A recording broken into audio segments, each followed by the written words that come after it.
the doorway inside you. There is a universe inside you that no telescope can reach. You can look into the night sky and see stars older than history. You can look at galaxies spinning in silence, light traveling for millions of years just to touch your eyes. You can study planets, black holes, solar storms, and distant worlds that no human hand has ever touched. But there is another universe, closer, quieter, hidden behind your thoughts. It lives beneath your fear, beneath your memories, beneath the name people call you, the job you do, the face you show the world, and the story you repeat when someone asks, "Who are you?" That universe is within you, and most people never enter it. Most people spend their whole lives looking outward. They search for success, approval, money, love, recognition, answers, signs, and permission. They scroll through endless noise, hoping something outside of them will finally explain what they feel inside. They chase the next achievement, the next relationship, the next version of themselves, believing that peace will arrive when life finally looks perfect. But the deeper truth is this: you do not find yourself by escaping yourself. You find yourself by entering the place you have been avoiding. Welcome to Inner Power Audio. If this message reaches something quiet inside you, stay with this audiobook until the end. Let it play like a slow journey through your own consciousness. And if you know someone who feels lost, tired, disconnected, or smaller than they truly are, share this with them. Sometimes one quiet message arrives at exactly the right moment. This is not a story about outer space. This is a journey into inner space, the hidden galaxy of your mind, the forgotten language of your soul, the silent intelligence beneath your thoughts, the old light inside you that pain could not destroy, failure could not erase, and time could not take away. You have been taught to believe that you are only your body, your age, your history, your mistakes, your bank account, your job title, your relationship status, your appearance, your productivity, your past. But none of those things are the deepest truth of you. They are coordinates. They are data points. They are temporary labels on something much older, wider, and more mysterious. Inside you is memory, but you are not only memory. Inside you is fear, but you are not only fear. Inside you is thought, but you are not only thought. Inside you is pain, but you are not only pain. There is something in you that has watched every version of your life come and go. It watched you as a child. It watched you survive disappointment. It watched you lose people, love people, trust people, fear people, and become someone you never imagined you would be. That witness is still here, quiet, aware, waiting. And maybe the reason you feel restless is not because your life is empty. Maybe it is because your inner universe is calling you back. For the next part of this journey, do not listen only with your ears. Listen with the part of you that still remembers silence. Listen with the part of you that has always known there is more to life than survival, routine, pressure, and performance. Because the mind that time cannot destroy is not a mind that never suffers. It is a mind that learns how to turn suffering into wisdom. It is not a mind that never fears. It is a mind that learns how to stand still inside fear without becoming its servant. It is not a mind that avoids the darkness. It is a mind that discovers light inside the darkness. So breathe, slow down, let the outside world fade for a moment. The stars above you are beautiful, but the universe within you is where your awakening begins. You are not lost in the universe. The universe has been waiting inside you. Chapter 1. You are not just a body. Most people live as if they are only a body moving through time. A body that wakes up tired. A body that ages. A body that works, worries, pays bills, answers messages, drinks coffee, tries to look fine, and carries invisible weight from one day into the next. They look in the mirror and think, "This is me." They check their phone and think, "This is my life." They look at their calendar and think, "This is my purpose." But the truth is deeper than that. You have a body. You are not only the body. You have thoughts. You are not only the thoughts. You have emotions. You are not only the emotions. You have memories. You are not only the memories. There is a part of you that notices all of it. It notices the body. It notices the thoughts. It notices the emotions. It notices the memories. It notices the fear rising. It notices the sadness returning. It notices the hope trying to survive. That noticing presence is the first doorway into the universe within you. Think of your body as a vessel, a living ship, a biological spacecraft moving through the strange dimension we call time. It carries you through childhood, heartbreak, success, exhaustion, love, grief, and change. It collects scars, it adapts, it protects you, it tells you when something is wrong, it stores what the mind tried to ignore. But the vessel is not the whole journey. There is an awareness traveling through it. That awareness is why you can say, I feel afraid, instead of I am fear. That awareness is why you can say, I had a painful past, instead of I am my past. That awareness is why you can watch a thought appear and realize you do not have to obey it. This is where freedom begins, not when life becomes easy, not when your circumstances finally align, not when everyone understands you. Freedom begins when you stop identifying with every passing storm inside you. A thought is weather, an emotion is weather, a craving is weather, a painful memory is weather, but awareness is the sky. The sky does not panic when clouds pass through it. It does not become smaller when storms arrive. It does not lose itself because lightning appears for a moment. It holds everything and remains. You have forgotten this because the world trains you to live on the surface. It asks, what do you do? It asks, how much do you earn? It asks, are you successful yet? It asks, do people admire you? It rarely asks, are you awake inside your own life? So people build identities out of fragile things, a career, a relationship, a face, a reputation, a number, a role. And when those things change, they collapse, because they built their sense of self on what time can take. Time can change your body. Time can change your status. Time can change your relationships. Time can change your plans. Time can change the way people see you. But time cannot destroy the part of you that learns how to witness, choose, adapt, and awaken. That part grows stronger when you stop running from yourself. This does not mean you reject the body. No, you honor it, you care for it, you listen to it, you let it rest, you let it breathe, you let it heal. You stop treating it like a machine built only to produce. But you also remember that the body is not a prison. It is a sacred instrument, a vessel for consciousness, a temporary home for something vast. If you only believe you are the body, you will fear time, you will fear aging, you will fear loss, you will fear change, you will cling to appearances because appearances seem like identity. But when you realize you are awareness living through the body, something shifts. You stop asking, how do I stop time? You begin asking, how do I become deeper because of time? That is the beginning of wisdom. Not staying young forever, not avoiding every wound, not pretending life will never hurt you. Wisdom is learning to let every season reveal another layer of who you are. The child in you was real. The teenager in you was real. The version of you who made mistakes was real. The version of you who did not know better was real. The version of you who survived in silence was real, but none of them is the whole of you. They were chapters. You are the consciousness reading the book. So ask yourself this. If you are not only your job, who are you? If you are not only your past, who are you? If you are not only your fear, who are you? If you are not only the body passing through time, what remains? Sit with that question. Do not rush to answer. The deepest answers do not arrive as noise. They rise like stars in the dark. You are not the body passing through time. You are the awareness witnessing time. And once you know this, the universe within you begins to open. Chapter 2. The hidden galaxy of your mind. Your mind is not a small room. It is not just a stream of random thoughts. It is not only the voice that worries, plans, compares, remembers, regrets, judges, and imagines. Your mind is a galaxy, and most people live on one small planet inside it. They live on the surface of consciousness. Wake up, check the phone, read the message, feel behind, think about work, compare their life, rush through the day, carry stress home. Lie in bed with the mind still glowing like a screen that refuses to turn off. That is not living in the full mind. That is living in the lobby. There are deeper places inside you. There are memories you have not listened to. Dreams you abandoned because life became practical. Feelings you pushed down because no one taught you how to hold them. Questions you stopped asking because survival became louder than wonder.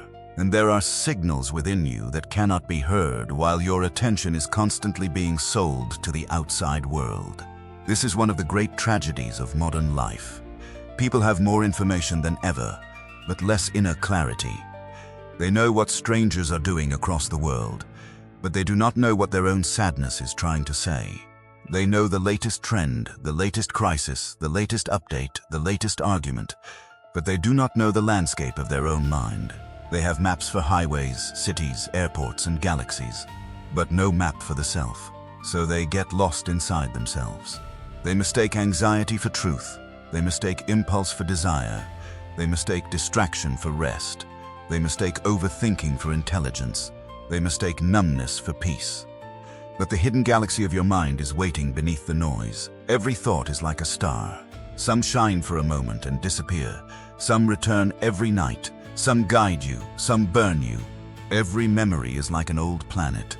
Some are warm, some are frozen. Some still carry storms from years ago. Every fear is a dark region you have not explored yet. Every dream is a signal from a future you have not chosen yet. Every pattern is an orbit. And every time you repeat the same reaction, the same relationship dynamic, the same self-sabotage, the same escape, you are not broken. You are orbiting something. The question is, what are you orbiting? A wound, a belief, a fear, a story someone gave you when you were too young to question it. This is why silence matters. Silence is not empty. Silence is the telescope of the inner world. When you sit quietly, you begin to see what has always been moving inside you. At first, it may feel uncomfortable, because when the outer noise stops, the inner noise becomes obvious. You may hear thoughts you do not like. You may feel emotions you tried to outrun. You may notice how restless you are without stimulation. That is not failure. That is discovery. You cannot bring order to a universe you refuse to observe. So begin simply. Sit for 3 minutes. No phone, no music, no task, no performance. Let the mind move. Do not fight it. Do not fix it. Do not judge it. Watch it.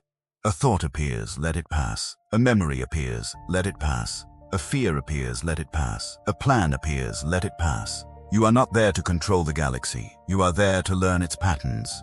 After 3 minutes, ask one question. What thought keeps returning? That repeating thought is not random. It may be a signal. Maybe it says you are falling behind. Maybe it says you are not enough. Maybe it says something is missing. Maybe it says you need to change. Do not immediately believe it. Do not immediately reject it. Study it. Every repeated thought is a doorway. Some doorways lead to fear. Some lead to truth. Some lead to old pain. Some lead to the next version of your life. But you will never know which is which if you keep running from your own mind.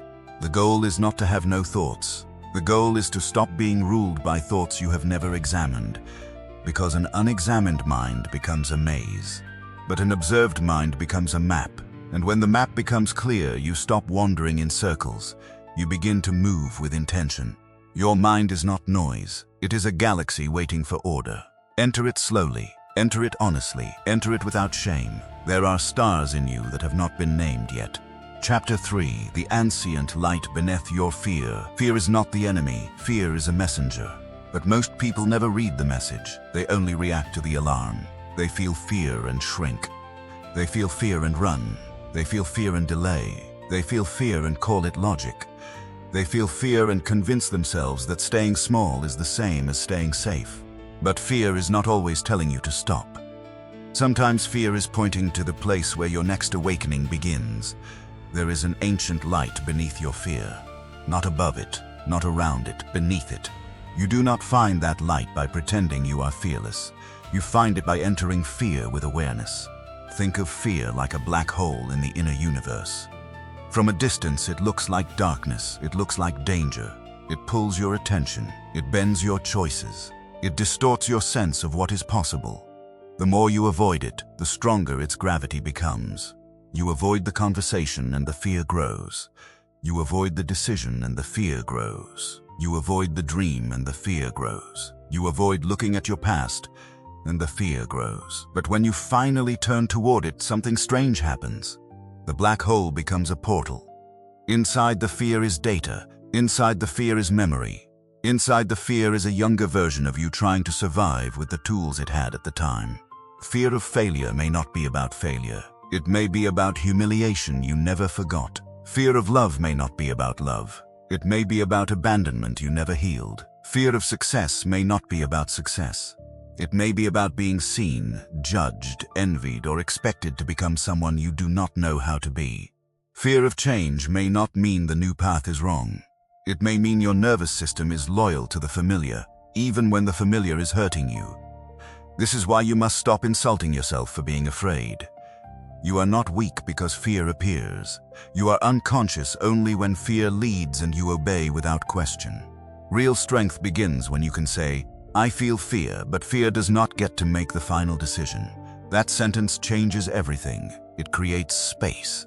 And in that space you recover your power. The mind that time cannot destroy is not fearless. It is honest. It does not deny the storm. It learns how to stand inside it. So when fear rises, do not immediately run to distraction. Do not bury it under work. Do not drown it in scrolling. Do not cover it with false confidence. Pause, breathe, ask, what is this fear trying to protect? Is this danger real or is this memory? What would I choose if fear was not leading me? These three questions are like light entering a locked room. The first question gives fear dignity. The second question separates present reality from old programming. The third question returns leadership to your highest self. You will be surprised by what fear reveals when you stop treating it like an enemy. Sometimes fear says, "I am protecting you from repeating an old wound." Sometimes fear says, "I do not trust you to survive disappointment again." Sometimes fear says, "I learned long ago that visibility is dangerous." And sometimes fear says, "You are standing at the edge of growth. Listen. But do not worship it. Fear deserves compassion, not control. There is a difference. Compassion says, "I understand why you are here." Control says, "You decide my life. Do not give fear the throne. Give it a seat. Let it speak. Then choose." Because every time you face fear consciously, you retrieve energy that was trapped in avoidance. You become more whole. You become less reactive. You become less easy to manipulate. A person who understands their fear cannot be controlled by every threat, every judgment, every uncertainty, every loss. They become grounded, not because life is safe, but because they are no longer a stranger to their own inner darkness. And when you are no longer afraid of looking within, the universe inside you expands. Fear is not the end of your light. It is the shadow that proves your light exists. Walk toward it, slowly, bravely, with awareness. The light is underneath. Chapter 4. The Siddle Beyond. Not all intelligence sounds like a sentence. Some intelligence arrives as stillness. Some arrives as a feeling in the body. Some arrives as a quiet no. Some arrives as a calm yes. Some arrives as a dream you cannot forget. Some arrives as a sudden knowing before the mind has gathered enough evidence to explain it. We call this intuition, but intuition is often misunderstood. Some people treat it like magic. Others dismiss it as imagination. The truth is more subtle. Intuition is not random. It is not fantasy. It is not emotional impulse. It is not fear wearing spiritual clothing. Intuition is deep pattern recognition. It is the mind, body, memory, and awareness reading signals faster than conscious thought can translate them. You meet someone who says all the right words, but something in you does not settle. You walk into a room and sense tension before anyone speaks. You consider a path that makes no logical sense yet feels strangely clear. You ignore a quiet warning and later you realize you knew before you knew. This is the signal beyond thought. But here is the danger. A noisy mind cannot hear it clearly. An anxious mind often confuses fear with intuition. A desperate mind confuses attachment with destiny. A wounded mind confuses familiar pain with love. An ego-driven mind confuses excitement with alignment. So the work is not to blindly follow every feeling. The work is to purify the receiver. Your mind is a receiver. Your body is a receiver. Your silence is a receiver. But if the receiver is filled with static, every signal becomes distorted. This is why stillness matters. Stillness does not make you passive. Stillness makes you accurate. Before a major decision, most people ask, "What do I want?" That is not a bad question. But desire can be noisy. Desire can be shaped by insecurity, pressure, comparison, hunger, loneliness, or the need to prove something. Ask a deeper question.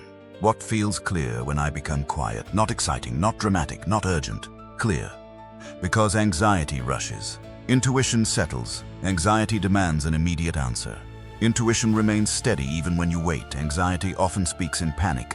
Intuition speaks in quiet certainty. Anxiety says, do it now or you will lose everything. Intuition says, this is the direction. Walk with awareness. This difference can change your life. The future self within you does not always shout. Sometimes it sends a signal through discomfort. Not the discomfort of danger, the discomfort of growth. It may tell you to leave what is familiar. It may tell you to have the conversation. It may tell you to stop betraying your own standards. It may tell you to rest. It may tell you to begin. It may tell you to let go of the version of yourself that survived, but cannot lead you into the next life. This is where the spiritual and the practical meet. You do not need to prove that the universe is speaking through lightning, signs, or impossible coincidences. Start here. Your life is always speaking through patterns. Your body speaks, your reactions speak, your repeated pain speaks, your envy speaks, your peace speaks, your exhaustion speaks, your silence speaks. The question is whether you are listening. To strengthen the signal, practice this. At the end of each day, ask, where did I feel expanded? Where did I feel contracted? Where did I betray my clarity? Where did I feel quietly aligned? Do not judge the answers, collect them. Over time, patterns appear, and patterns become guidance. You begin to notice what drains you, what strengthens you, what awakens you, what reduces you, what brings you back to yourself. This is not superstition, this is self-knowledge, and self-knowledge is one of the highest forms of spiritual intelligence. The deepest signal is never loud. It arrives as quiet certainty. Protect your silence. Clean the receiver. The universe within you is always transmitting. Chapter 5. Is a time machine memory is a time machine, not because it takes your body back, but because it can take your nervous system back. One sentence can return you to childhood. One look can return you to rejection. One silence can return you to abandonment. One failure can return you to every moment you believed you were not enough. This is why people often overreact to the present. They are not only reacting to what happened, they are reacting to everything that event awakened. The present becomes a doorway. The past walks through it, and suddenly you are no longer the adult in the room. You are the younger self who felt powerless, unseen, ashamed, or unsafe. This is not weakness, this is memory. The body remembers what the mind tries to explain away. It remembers how it felt to be ignored. It remembers how it felt to be laughed at. It remembers how it felt to be left. It remembers the room, the tone, the eyes, the silence, the pressure, the disappointment. And until a memory is met with awareness, it keeps searching for resolution in the present. That is why you may keep choosing similar relationships, why you may keep fearing similar outcomes, why you may keep sabotaging opportunities that look different on the surface but feel emotionally familiar underneath. Unhealed memory becomes a loop, a time loop. A part of you stays trapped in an old moment, trying to create a different ending with new people, new jobs, new cities, new goals. But healing is not time travel to change what happened. Healing is returning to the memory with a new consciousness. You cannot change the event, but you can change the meaning. You can change the relationship. You can change the identity you built around it. Maybe something happened, and you concluded, I am not worthy. Maybe someone left, and you concluded, I am easy to abandon. Maybe you failed, and you concluded, I should never try again. Maybe you were judged, and you concluded, visibility is dangerous, the pain was real. But the conclusion may not be true. This is where your power returns. Not by denying the wound, not by pretending it did not matter, but by refusing to let the wound write the entire code of your identity. Think of memory as emotional data. Some data is useful, it teaches you, it protects you, it gives you wisdom. But some data becomes corrupted. It repeats old fear in new situations. It tells you danger is present when only vulnerability is present. It tells you to hide when you are actually being invited to grow. The work is to update the system, gently, honestly, with compassion. Choose one memory that still carries weight. Do not choose the most overwhelming one at first. Choose one you can hold. Write it down. Then ask, what did that younger version of me feel? What did that younger version of me need? What did that younger version of me believe because of this? What truth do I know now that I did not know then? What am I ready to release? This is not just journaling. This is timeline repair. Not in a fantasy sense, in an emotional sense. You are going back to the place where a part of you froze, and you are bringing warmth, truth, and presence. You are telling the younger self, you were not wrong for hurting. You were not weak for needing love. You were not stupid for trusting. You were not broken because someone failed to see you clearly. You survived. But now, we do not have to live from that wound anymore. This is how the past loses control, not all at once, but layer by layer. Memory becomes wisdom, pain becomes depth. The old loop begins to break, and the present becomes available again. Healing is when the past can no longer control the present. You are not here to erase your history. You are here to stop being imprisoned by it. The time machine is within you. Enter with care. Return with power.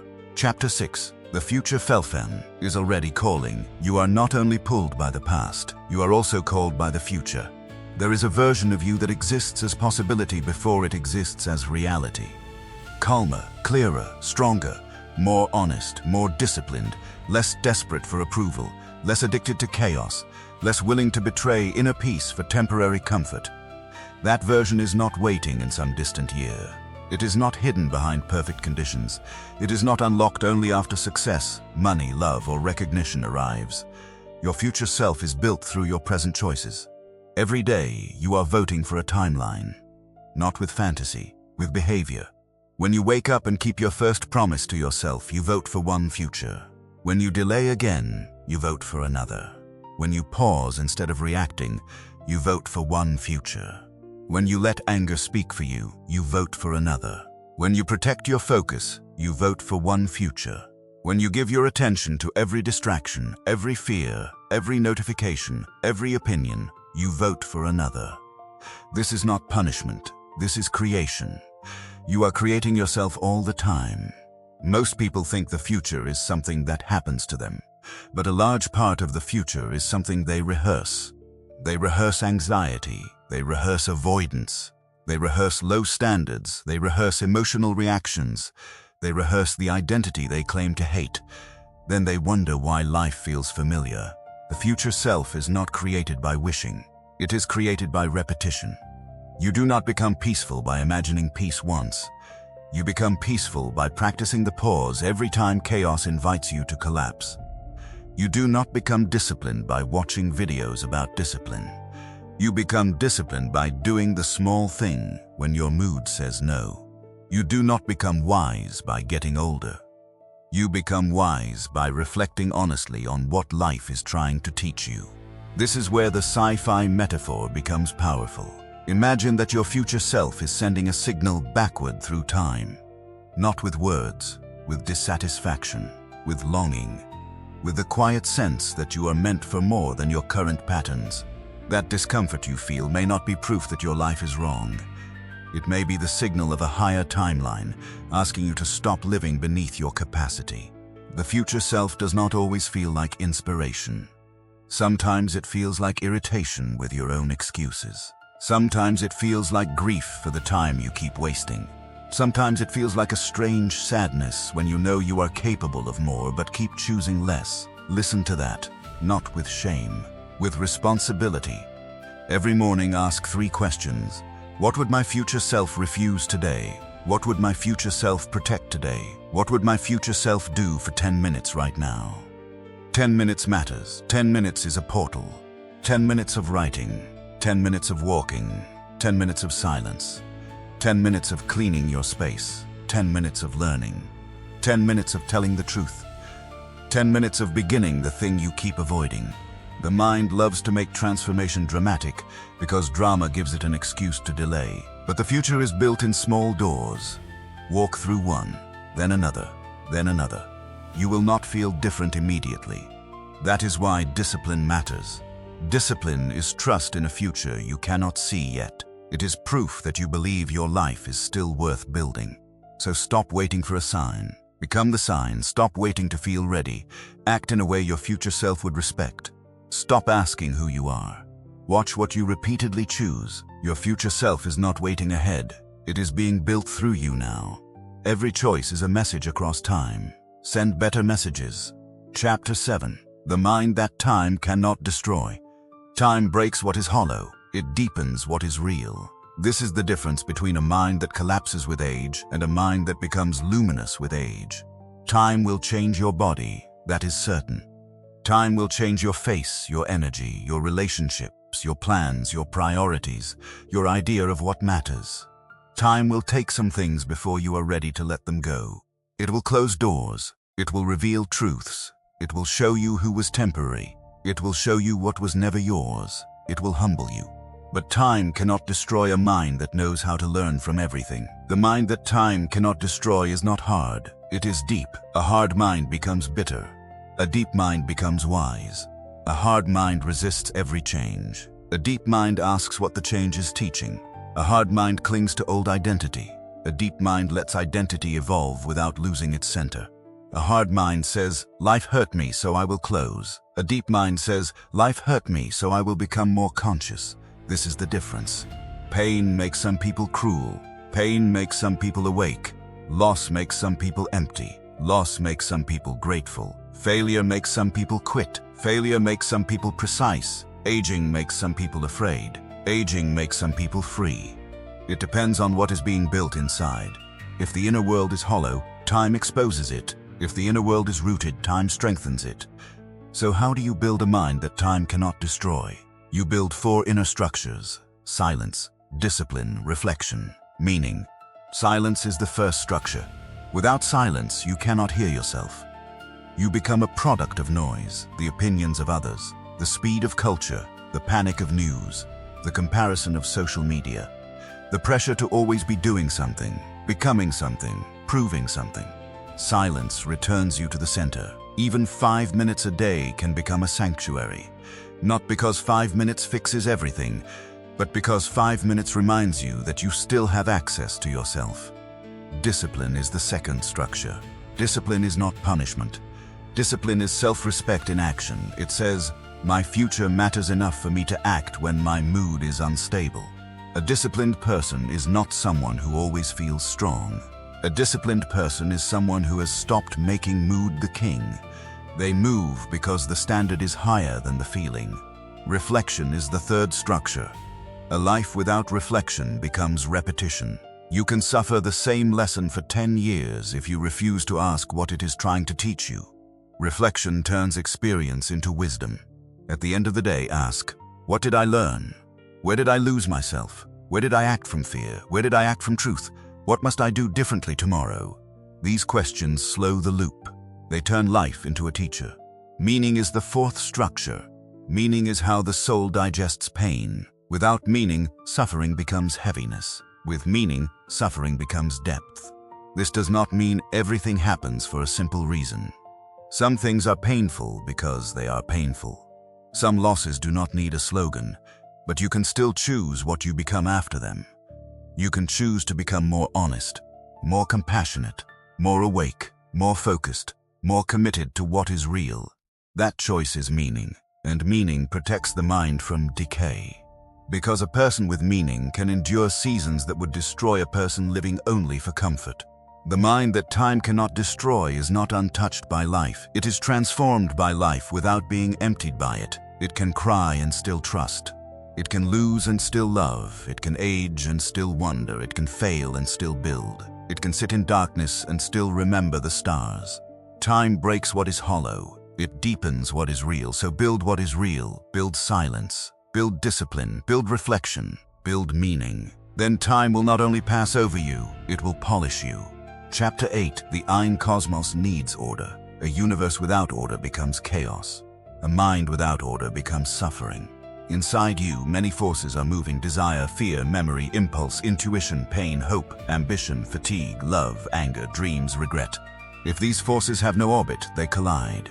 Your fear collides with your decisions. Your past collides with your relationships. Your desire collides with your discipline. Your exhaustion collides with your purpose. Your emotions collide with your words. And then you wonder why life feels heavy. The issue is not that you are weak. The issue is that your inner cosmos needs order. Spiritual awakening without order becomes confusion. You feel deeply, but you do not live clearly. You receive insights, but you do not change behavior. You talk about energy, purpose, consciousness, and healing, but your daily life remains scattered. That is not awakening. That is emotional stimulation. Real awakening makes you more responsible, more grounded, more honest, more precise, more capable of keeping a promise to yourself. The goal is not to float above life. The goal is to enter life with a clearer center. This is where many people misunderstand spirituality. They think awakening means escaping structure. But the awakened mind does not reject structure. It uses structure to protect what is sacred. A planet needs orbit. A star system needs gravity. A body needs rhythm. A mind needs principles. Without principles, you are available to every mood. If you feel inspired, you act. If you feel tired, you quit. If someone approves, you believe. If someone criticizes, you collapse. If life is easy, you trust. If life is hard, you doubt everything. That is not freedom. That is emotional slavery. Order begins with 3 decisions. One thing you will stop feeding. One thing you will protect. One thing you will practice every day. First, what will you stop feeding? Maybe you will stop feeding comparison. Maybe you will stop feeding the habit of checking your phone before you check your own mind. Maybe you will stop feeding resentment by replaying conversations that are already over. Maybe you will stop feeding an identity built around being wounded. Maybe you will stop feeding the belief that you must be understood by everyone to be at peace. Choose 1, not 10. 1, because scattered transformation becomes another form of avoidance. Second, what will you protect? Your morning, your attention, your sleep, your peace, your creative energy, your standards, your body, your relationship with yourself? Protection is love with boundaries. If you do not protect your inner world, the outer world will occupy it. Everything wants access to your attention. Algorithms, opinions, fear, marketing, drama, urgency, old patterns. If you leave the door open, do not be surprised when your mind becomes crowded. Third, what will you practice every day? Silence, walking, writing, reading, prayer, meditation, deep work, gratitude, truthful speech, emotional pause. Choose one practice that brings you back to the center. Not because it is trendy, because it works. Because it makes you more conscious. Because it helps you remember who you are when the world becomes loud. Order is not control of everything. Order is alignment of what matters. It is saying, this belongs in my life, this does not. This deserves my energy, this drains my energy. This is a signal, this is noise, this is growth, this is escape. The more you practice this, the clearer your inner universe becomes. Your thoughts find orbit, your emotions find language, your actions find direction. Your days begin to reflect your deeper values, and slowly, you stop feeling like a stranger inside your own life. Awakening without order becomes chaos. Order turns awakening into power. So do not only seek mystical experiences, build a life that can hold the truth you discover. Chapter 9, you are connected to more than you. See, you are not as separate as you think. Every word you speak leaves a trace. Every reaction you release into a room changes the emotional weather. Every act of courage gives someone else silent permission to be brave. Every time you choose calm instead of chaos, you interrupt a chain that may have traveled through families, workplaces, relationships, and generations. You are always sending a signal, not in a magical sense that needs exaggeration. In a human sense, a practical sense, a deeply spiritual sense. Your presence affects people. Your nervous system speaks before your mouth does. Your energy enters before your explanation arrives. People feel when you are grounded. They feel when you are desperate. They feel when you are pretending. They feel when you are listening only to reply. They feel when your silence is peaceful and when your silence is punishment. You are broadcasting your inner state more often than you realize. This is why inner work is never only personal. When you heal, you do not just become more peaceful for yourself. You become safer for others. When you become more conscious, you stop making unconscious pain everyone else's burden. When you become disciplined, your life becomes more trustworthy. When you become calm, the people near you can breathe differently. This is connection, not a vague idea, a lived reality. In a world filled with speed, outrage, performance, and digital noise, a grounded person becomes rare. A person who can pause is rare. A person who can listen without needing to dominate is rare. A person who can disagree without dehumanizing is rare. A person who can suffer without spreading suffering is rare. Become rare, not by trying to appear special, by becoming deeply responsible for the signal you send. Think of every human being as a node in a vast network of consciousness. Every node receives and transmits. A family is a network. A workplace is a network. A friendship is a network. A city is a network. The internet is a network. Humanity is a network. If you constantly transmit panic, cynicism, judgment, envy, and unresolved pain, you add noise to the network. If you transmit presence, honesty, courage, kindness, clarity, and discipline, you add coherence. You may think one person cannot matter, but every signal matters to someone. One kind sentence can stay in a person's mind for years. One moment of restraint can prevent a wound from being passed forward. One honest apology can interrupt a pattern of pride. One act of courage can become evidence for someone else that change is possible. You do not need to save the world. Start by no longer poisoning your corner of it. Start by becoming conscious in the next conversation. Start by asking, what am I sending right now? Am I sending fear? Am I sending pressure? Am I sending calm? Am I sending truth? Am I sending attention? Am I sending love? Am I sending the old wound or the healed self? This question is powerful because it turns spirituality into behavior. Not theory, not aesthetic, not words, behavior. For the next 24 hours, practice 3 things. First, say one sentence that makes someone's life feel lighter. Not fake praise, not forced positivity. A real sentence. I appreciate you. I hear you. You handled that with strength. I know this has been heavy. I believe you can get through this. Second, stop one negative reaction before it travels through you into someone else. Maybe you do not send the angry message. Maybe you do not punish someone with silence. Maybe you do not repeat the gossip. Maybe you do not pass your stress to the next person. Third, do one right thing that no one sees. Clean something, keep a promise, tell the truth, pray for someone, work on your craft, choose the higher action without applause. This is how your signal becomes clean. Not perfect, clean, conscious, aligned. You are always sending a signal. Make it conscious. Because the universe within you does not end at your skin. It touches the world through the way you live. Chapter 10. Become the light you were searching for. For a long time, you may have searched for something outside yourself. A sign, a person, a breakthrough, a rescue, a moment when everything finally makes sense. A voice from the sky, a door opening, a destiny revealing itself. You may have thought peace would come when someone loved you correctly, when success arrived, when the pain stopped, when the future became certain, when the world finally recognized what you carried inside. But what if the thing you were searching for was never meant to arrive from the outside? What if it was meant to awaken within you? What if the light was not lost? What if it was buried under survival, under fear, under noise, under disappointment, under years of becoming who you had to be instead of who you truly are? This is the final movement of the inner journey. You stop waiting to be chosen. You choose to awaken. You stop waiting for proof that you matter. You live like your life is already sacred. You stop waiting for the darkness to disappear. You become the kind of light that can walk through darkness without becoming it. This does not mean life becomes easy. It means you become less willing to abandon yourself when life becomes hard. You stop making pain your identity. You stop making fear your compass. You stop making the past your prison. You stop making other people the owners of your worth.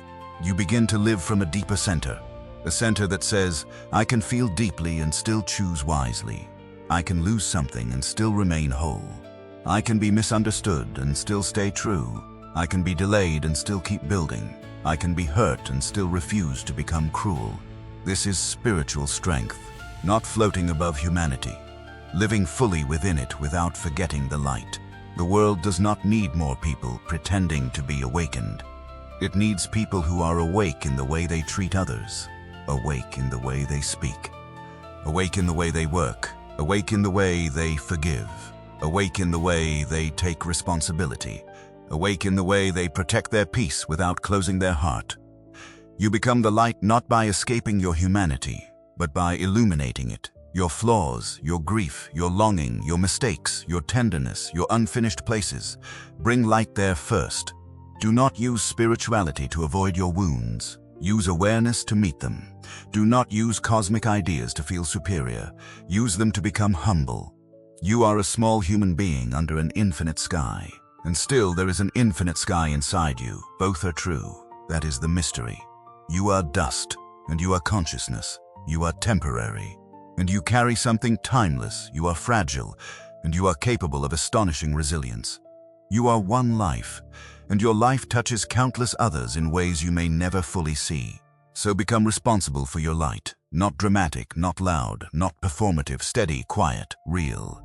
The kind of light that shows up when no one is watching. The kind of light that keeps its word. The kind of light that listens. The kind of light that creates. The kind of light that rests without guilt. The kind of light that tells the truth. The kind of light that does not need to blind anyone to prove it exists. Write this somewhere. I will stop living as if I am small. I will remember the universe within me, then live it. In the next choice, the next breath, the next conversation, the next morning, the next time fear tells you to shrink, the next time the past tries to reclaim you, the next time the world becomes loud. Remember, you were not sent here to search forever. You were sent here to awaken, become the light you were searching for. And let your life become evidence that the universe within you was real all along. Return to the universe within. Take a breath. You have traveled far without moving. You entered the body and remembered you are more than the body. You entered the mind and saw that it is not a small room, but a hidden galaxy. You faced fear and discovered that beneath the shadow, there is still light. You listened for the signal beyond thought. You walked through memory as a time machine. You heard the call of your future self. You learned that time cannot destroy a mind built with silence, discipline, reflection, and meaning. You brought order to the inner cosmos. You remembered that your signal touches more than you can see. And finally, you were invited to become the light you once searched for. This is the journey, not away from life, deeper into it, not away from yourself, back into yourself. The universe within you is not a fantasy. It is the living depth of your own consciousness. It is the place where fear can become wisdom, where memory can become healing, where discipline can become freedom, where silence can become guidance, where pain can become meaning, where time can become a teacher instead of an enemy. Remember these 4 truths. You are more than your body. Your mind is deeper than your thoughts. Your past can be healed. Your inner universe can be awakened. For the next 72 hours, take this journey into action. Day 1. Sit in silence for 5 minutes. No phone, no music, no performance. Just observe your inner world. Day 2. Write one memory you are ready to release. Not erase, release. Write what happened. Write what it taught you. Write what you no longer want to carry. Day 3. Take one action your future self would respect. Small is enough. 10 minutes is enough. One honest choice is enough. Because awakening does not begin with a dramatic life change. It begins with a conscious act. If this audiobook spoke to something inside you, leave this sentence in the comments. I remember the universe within me. Let it be a quiet declaration. And if this journey brought you clarity, peace, or strength, like this video, subscribe to Inner Power Audio and share it with someone who needs to remember that they are not as small as life has made them feel. The stars above you are beautiful, but the universe within you is where your awakening begins. Return there often, protect it, listen to it, build from it. Because when the world becomes loud, the deepest truth will still be quiet, and it will still be waiting inside you. The mind that time cannot destroy is already there. Awaken it.